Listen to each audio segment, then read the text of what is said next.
Welcome. We are going to get started in a few moments. You are currently logged in to the free webinar, Data Viz for Nonprofits, Data Makeovers, how to make your data beautiful and engaging. We're going to get started in about 2 minutes, and I will introduce our presenter today in about 2 minutes.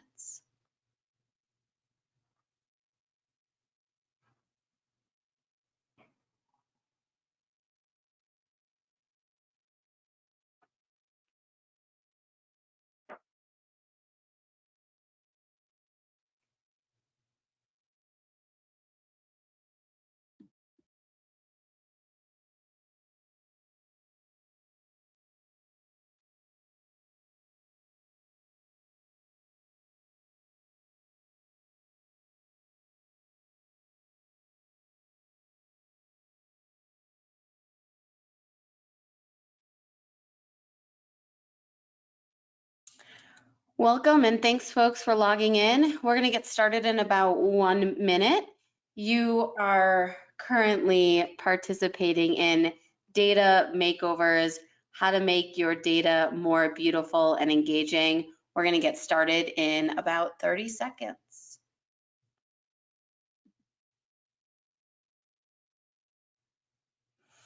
And should you have any technical questions, we have tech support available who will assist.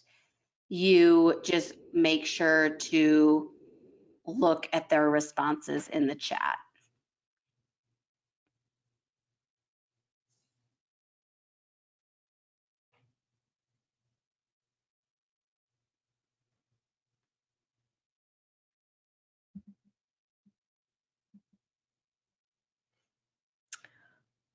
All right. Thank you all so much for joining the Nonprofit Learning Labs free webinar today.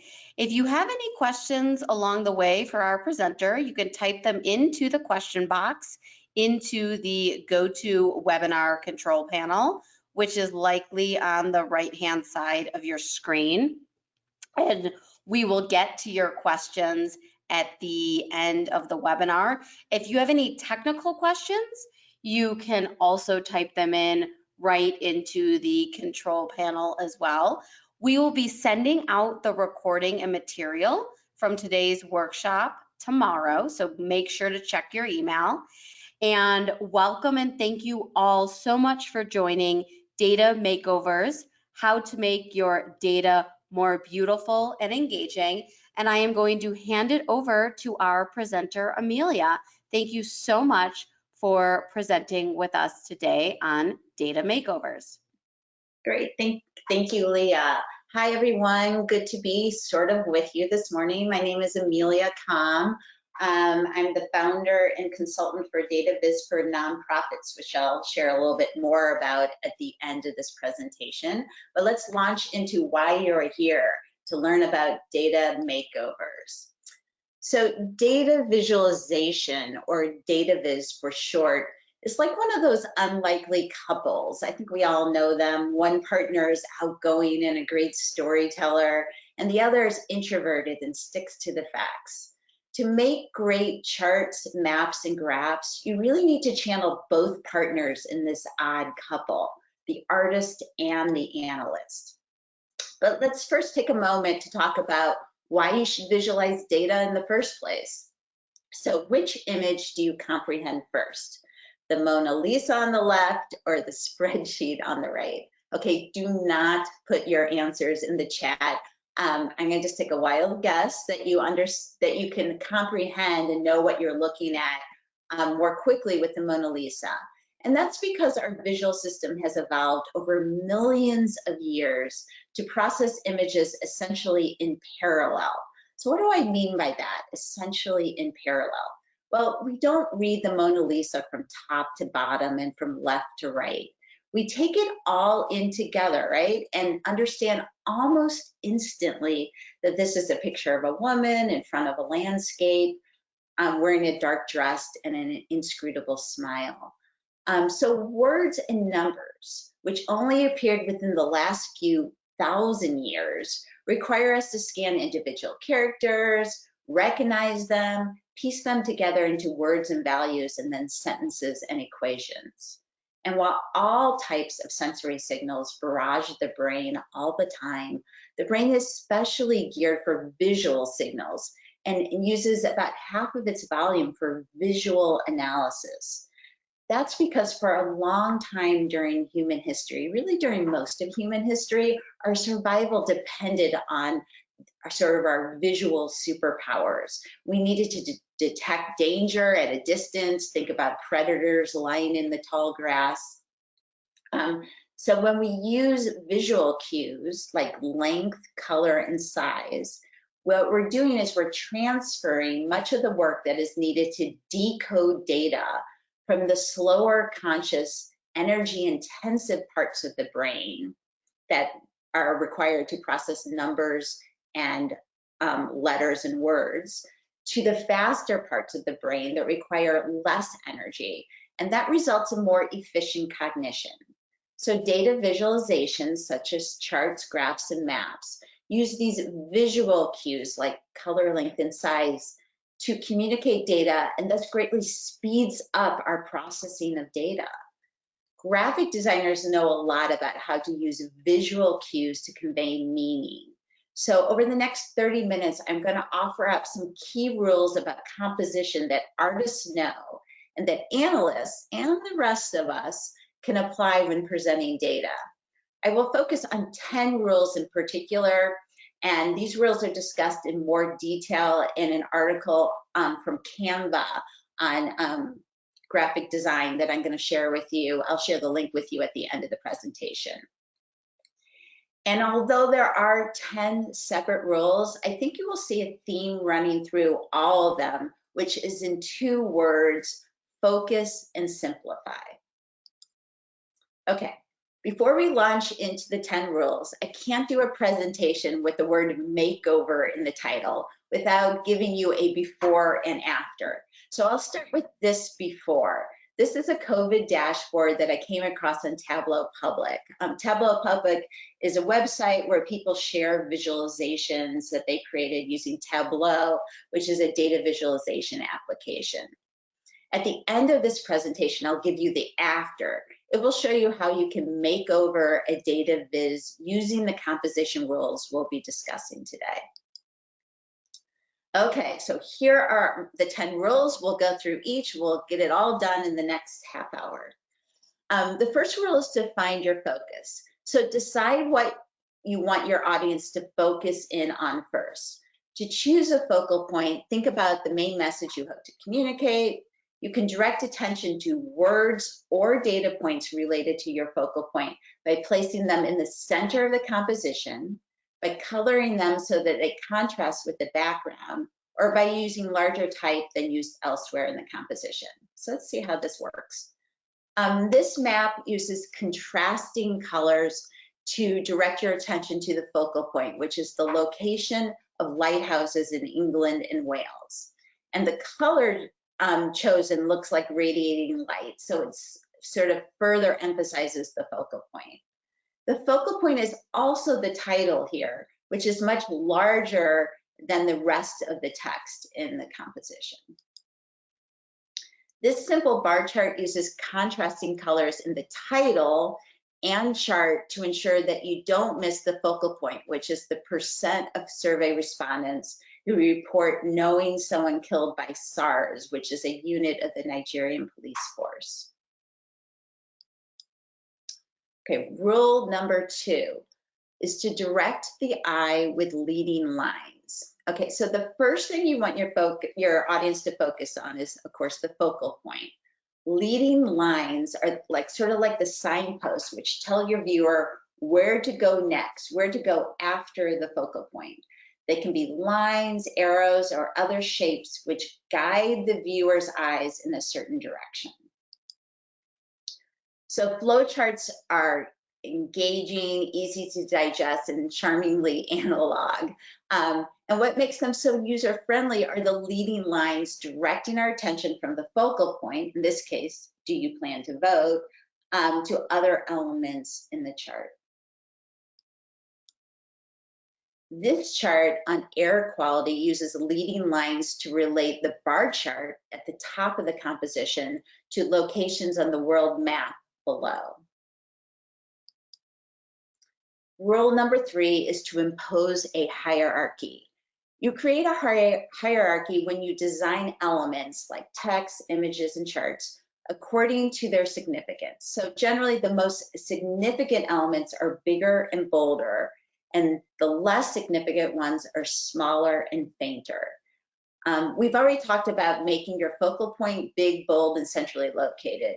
We've also talked about using leading lines to direct attention from the focal point to other elements in the composition.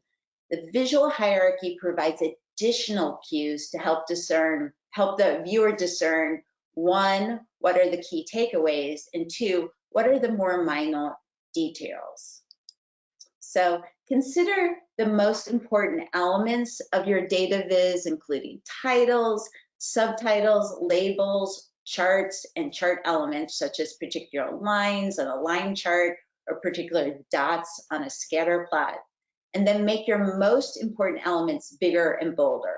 You might also add more white space around those elements or give them a contrasting color to the rest of the viz. Then make the less important elements smaller or fainter. So here's a version of a data dashboard with many of the hierarchy cues removed. So take a look for a moment and then contrast that to this version. This is the original version of the dashboard, which applies a visual hierarchy to help guide you through the viz. Which version do you find easier to digest? Let's look at the one without the visual cues again. So here again, without visual cues about a hierarchy. And here's with more of a hierarchy imposed. I think you will agree that this one is a lot easier to digest. Rule number 4 is to balance out your elements. So think of how you balance things on one of those old-fashioned scales. You can achieve balance by placing the same element on each side of the scale. This is called symmetrical balance, or by placing an assortment of elements which total to the same weight on each side of the scale. This is called asymmetrical balance. So what do we mean by weight when it comes to design? Well, more prominent, meaning larger, darker, brighter objects have more weight than less prominent ones.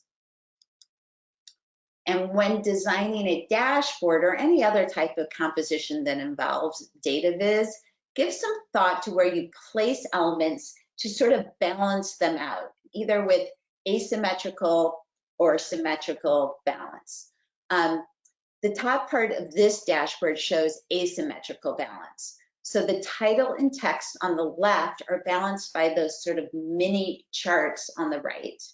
And the array of small charts that comprise the rest of the dashboard is an example of symmetrical balance, right? Because it's the same elements on both sides.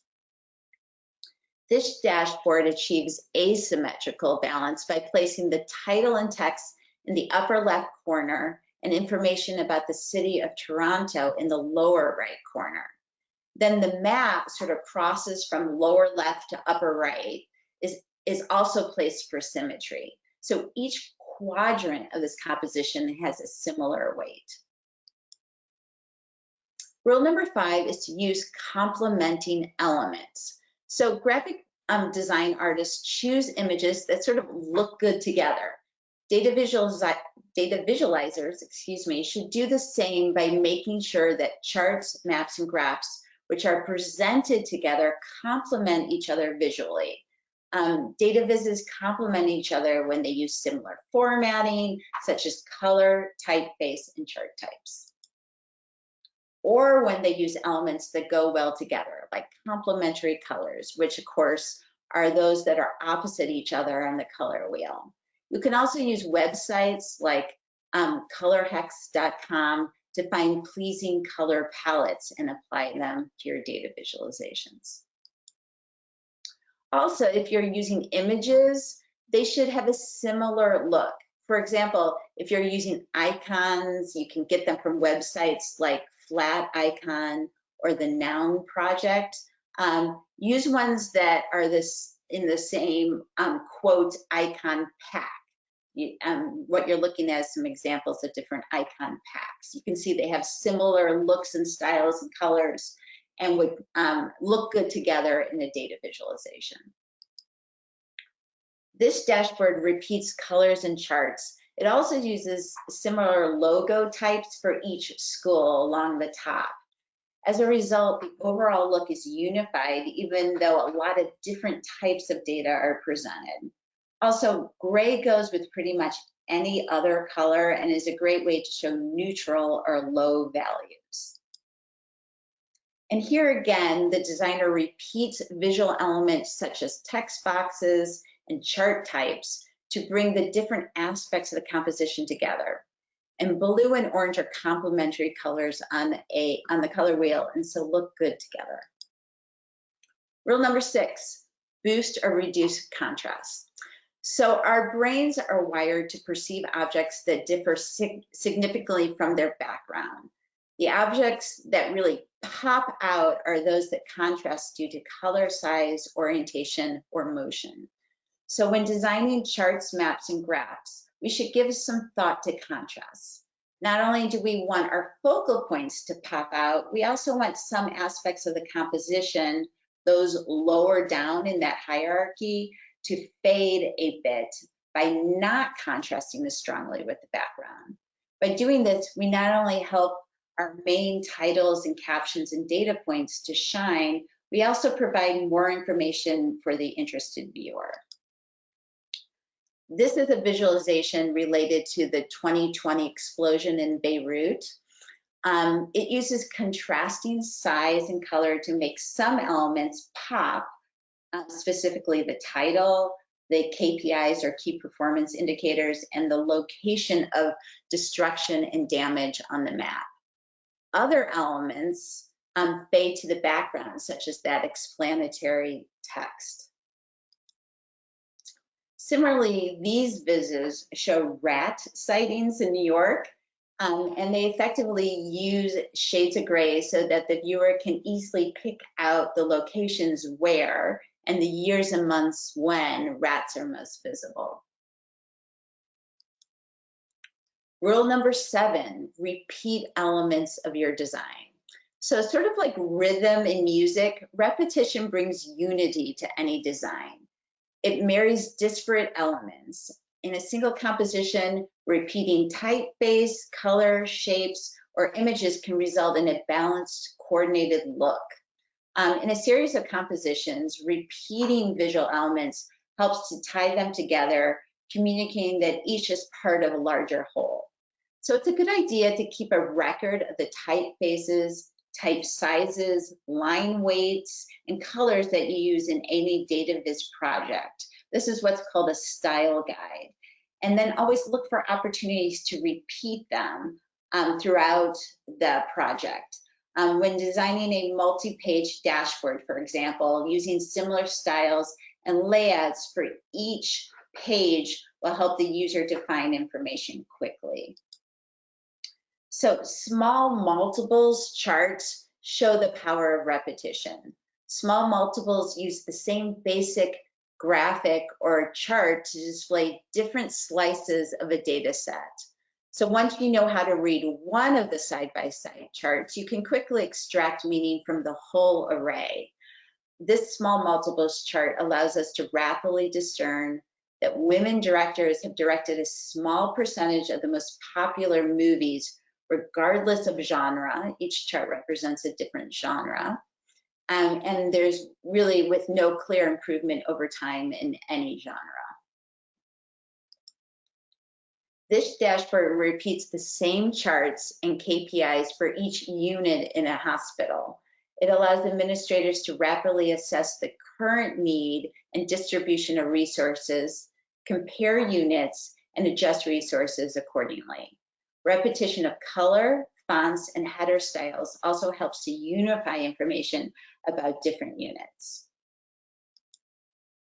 Rule number 8 is don't forget to use white space.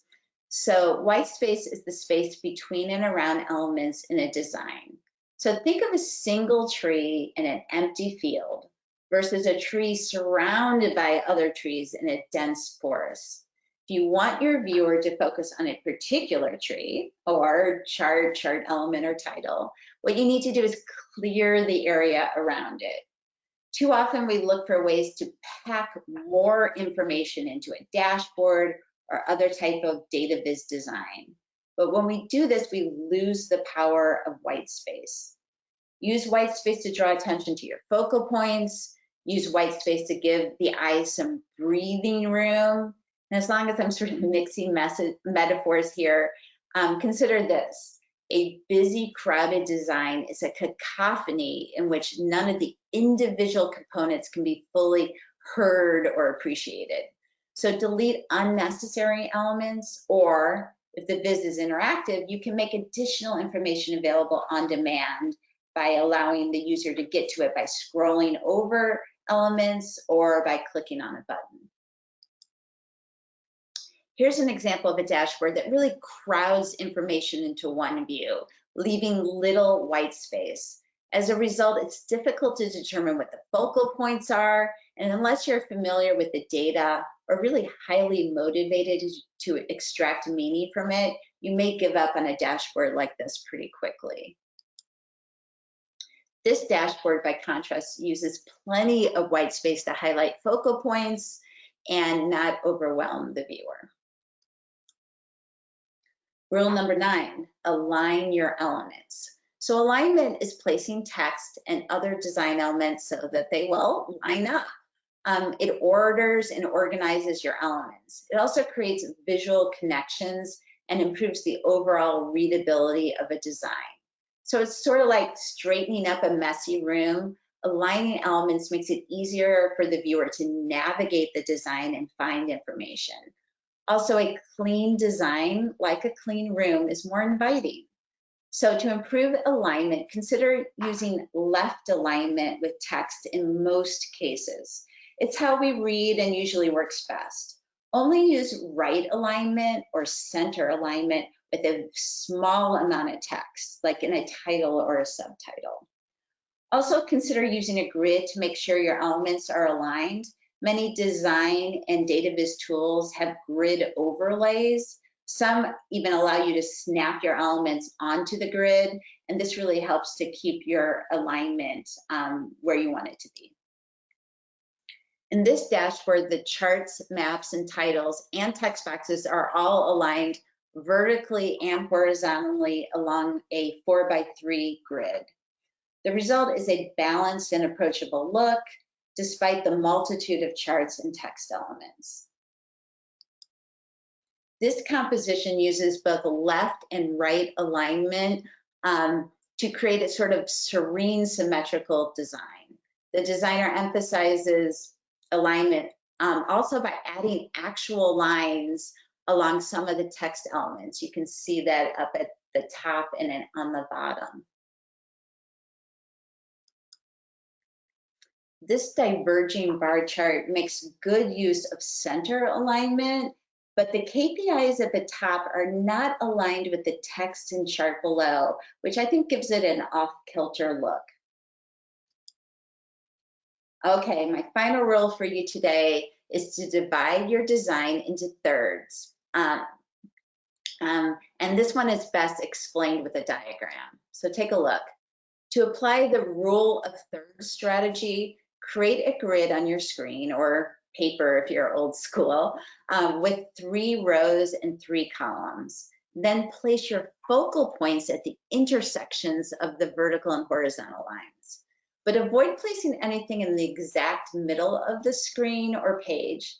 This approach goes all the way back to the Renaissance artists who found it made for a pleasing composition. Some say it gives the eye places to move without getting sort of stuck in the middle. As far as I can tell, data visualizers have not embraced this rule. I was hard pressed to find any good examples, but I think it's something more of us should keep in mind. It is a time-tested method for arriving at a balanced and interesting composition. So consider placing key text, images, and charts according to the rule of thirds. To be clear, when you place the focal points within the cells of a 3x3 grid. You are not applying the rule of thirds.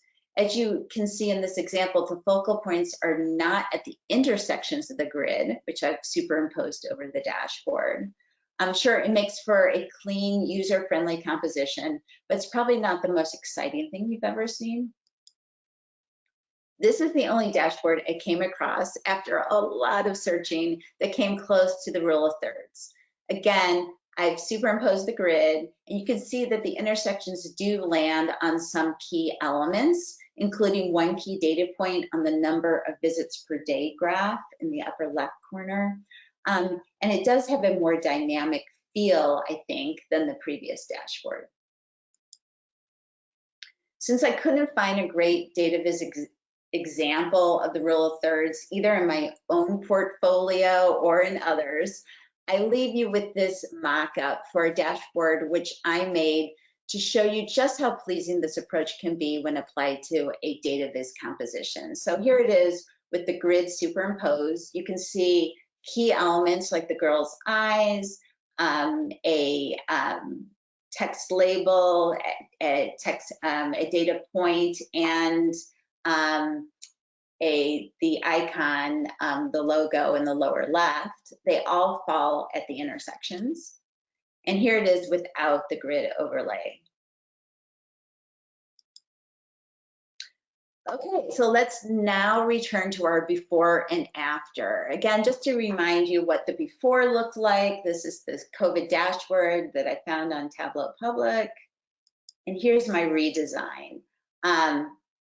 As you can see, this dashboard follows the rules for focal points, hierarchy, alignment, and it also balances balancing, complementing, and repeating elements, those rules as well.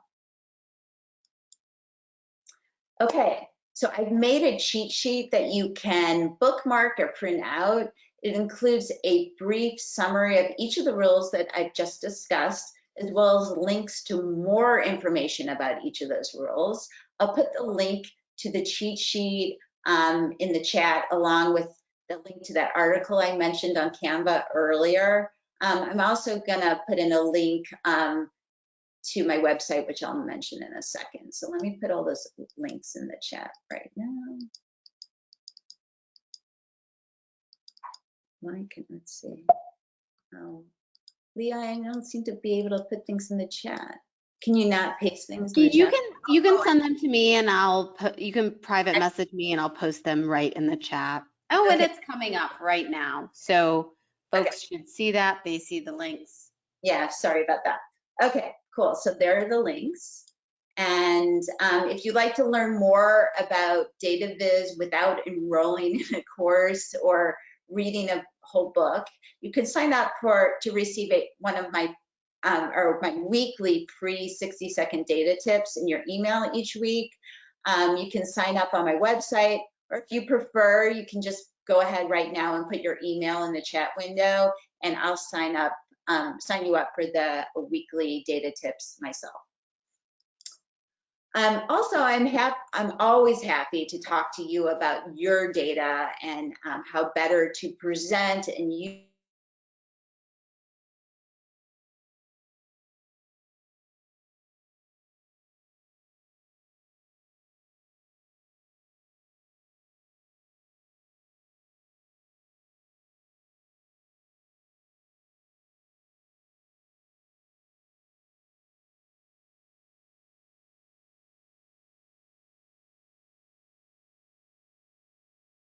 It looks like we lost Amelia. I don't know if she is having any technical issues. We are going to send you the recordings and the materials from this workshop via email. So you will all receive an email by the end of tomorrow with the slides. We really appreciate you participating in this workshop, and thank you so much, Amelia, for educating our community. If folks have any questions, please feel free to drop them right in the chat, and Amelia will follow up and answer any of them. Thank you all so much for joining us today. This workshop has come to a close. We appreciate you learning with us. If you have any questions, feel free to drop them in the chat, and also feel free to share your email address if you would like to get information from Amelia's blog. Thank you all so much for learning with us today. This workshop has come to a close.